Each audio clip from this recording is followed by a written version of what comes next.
Hey everyone, welcome back to another video from Gameplay Classic. In this video, we are going to be learning how to turn on and off hints in Candy Crush Saga. To turn the hints on or off in Candy Crush Saga, first of all, launch open your Candy Crush Saga application on your mobile device. Make sure that you're logged into your account as well, and once you're signed in, go ahead and tap on the pink gear icon on the main screen, which should be located at the bottom left. This will bring up the settings menu where you'll need to tap on accessibility. Inside accessibility, look for hints option. If the hint option is turned gray, it means that you have turned off hints in your game. If you want to turn on hints, simply toggle the button right next to hints and make sure that it is represented by a green tick.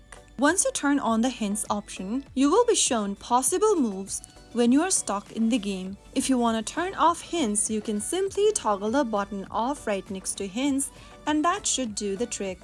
That's how you easily turn on and off hints within your Candy Crush Saga game. I hope the video was helpful to you. If it was, make sure to give us a thumbs up and subscribe to Gameplay Classic for more tutorials on Candy Crush Saga. I will be back again in the next video. Thank you for watching.